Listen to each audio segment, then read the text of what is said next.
შეეხება ბატონ ყაველაშვილს, ეგრეთ წოდებულ პრეზიდენტს, რომელსაც საქართველოს მოსახლეობის უმრავლესობა არ აღიარებს, მას როგორც საზოგადოების დიდი ნაწილი აგვირდებოდა, ალბათ ყველაზე დიდი ამოცანა ჰქონდა ის, რომ როგორმე რაღაც ფოტო მაინც გადაეღო იმ ძირთად მოთამაშეებთან, რომლებიც ესე ტრადიციულად წარმოდგენილი არიან ხოლმე გაეროს ამ ღონისძიებაზე. და მე ვფიქრობ, რომ ფოტოც კი ვერ წარმოადგენა. საუბარი იმაზე, რომ მან რაიმეზე ისაუბრა, თან ისიც საქართველოს სახელით, ესეც აბსურდია, იმიტომ რომ საზოგადოებამ ისაუბრა და თან ნახეთ ხო მაგას ვამბობ, საქართველოს სახელით როცა საუბრობს არალეგიტიმური პრეზიდენტი, რომელიც კონსტიტუციის დარღვევით, პირდაპირ დარღვევით არის არჩეული ამ თანამდებობაზე მხოლოდ და მხოლოდ ქართული ოცნების მიერ, ჩვენ უნდა ვიყოთ პირდაპირები ამ ნაწილში და კიდევ ერთხელ უნდა ვთქვათ ის, რომ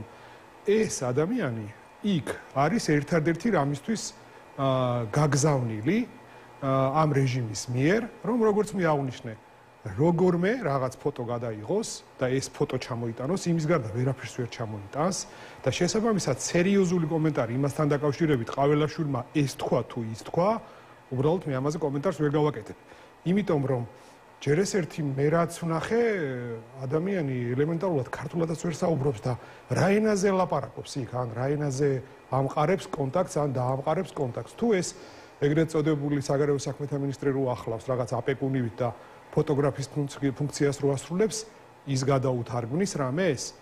საქმე იმაშია, რომ ერთადერთი რაც გამოსავალია ამ პოლიტიკური კრიზისიდან არის ის, რომ დაინიშნოს რიგარეშე საპარლამენტო არჩევნები, რა დროსაც, რითაც უпроსწორად არჩევნების გაყალბებით მიიწტაცეს ხელისუფლება ოცნების რეჟიმმა, ჩამოყალიბდა რეჟიმად და ამის შემდეგ განიმუხტება პოლიტიკური სიტუაცია, არჩეული იქნება შესაბამისად ლეგიტიმური პარლამენტის, ლეგიტიმური პრეზიდენტის და შემდეგ გავაკეთებ ჩვენ კომენტარებს უკვე ლეგიტიმურ პრეზიდენტთან დაკავშირებით, როგორ გამოვიდა ის გაეროს ტრიბუნაზე თუ სხვა საერთაშორისო ტრიბუნებზე.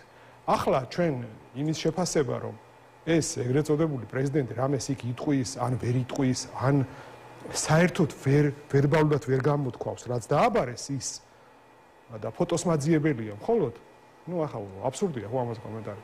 ხო, მაგრამ მაინც უნდა დავსვათ კითხვა, იმიტომ რომ ფაქტია, გაეროს ტრიბუნიდან მიმართა მან საერთაშორისო პარტნიორებს და სხვათ შორის იყო მოლოდინი, რომ ის უფრო ასე ვთქვათ მწვავე იქნებოდა, თან უფრო ღია ბრიუსელისადმი კრიტიკის თვალსაზრისით და უფრო თბილი ტრამპის ადმინისტრაციისადმი.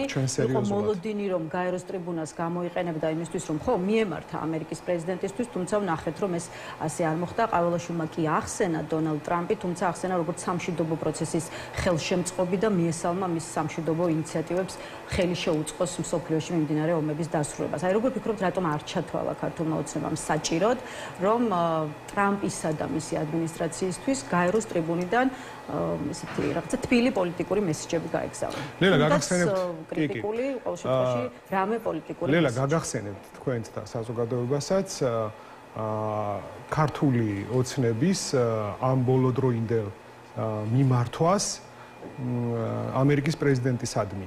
დიახ.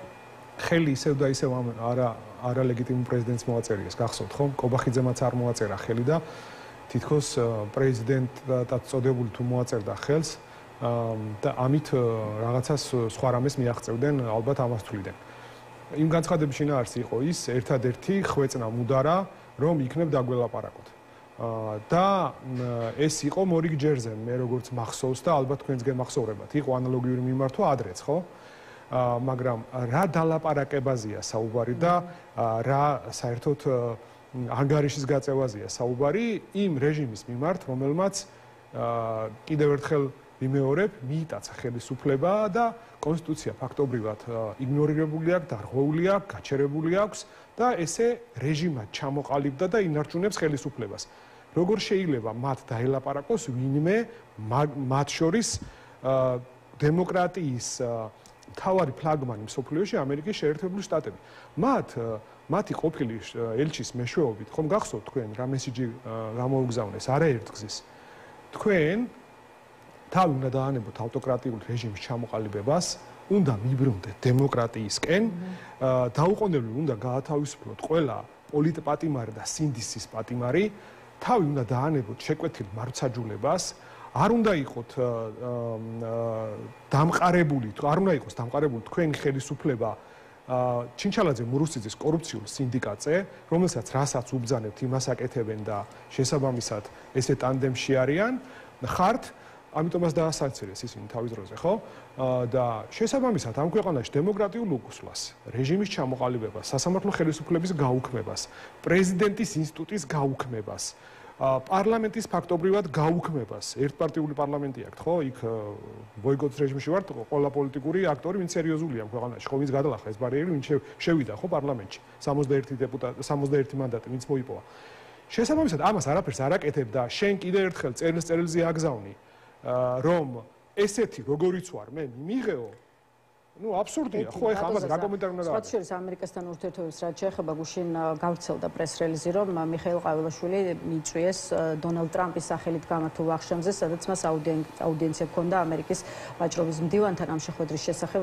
ყაველაშვილი სოციალურ ქსელში წერს, ჩვენს შორის კომუნიკაცია იყო მეგობრული, ამერიკის ვაჭრობის მდივანს გადავეცი ქართველი ხალხის გზავნილი, რომ ჩვენს საზოგადოებაში კითხვის ნიშნებს აჩენს მოქმედი ადმინისტრაციის დუმილი საქართველოსთან მიმართებაში თანაც იმ ფონზე, როცა ჩვენს ხელისუფლებას და დონალდ ტრამპის ადმინისტრაციას აქვს ღირებულებითი თანხმედრა ფუნდამენტურ საკითხებთან დაკავშირებით. ჰოვარდ ლუტკინმა მითხრა, რომ აუცილებლად გაუზიარებდა ადმინისტრაციის წევრებს ჩემს მოსაზრებებს წერს ყაველაშვილი და მართლაც ჩანს რა კვლავ ყურადღების მიქცევას ითხოვს მიხეილ ყაველაშვილის და ზოგადად საქართველოს ხელისუფლება შტატებისგან, თუმცა ჯერჯერობით კვლავ უშედეგოდ. აი, როგორ ფიქრობთ, გამოიხედავს თუ არა ტრამპი საქართველოსკენ და როცა გამოიხედავს ჩვენს შესახებ რას დაიწყოს? კიდევ გინდათ რომ იმაბრუნოთ ახლა მიხეილ ყაველაშვილის ამ ამერიკაში ვიზიტთან დაკავშირებით გავაკეთო ჩემი მოსაზრება. იმიტომ მინდა კი, გასაგებია, გეტყვით.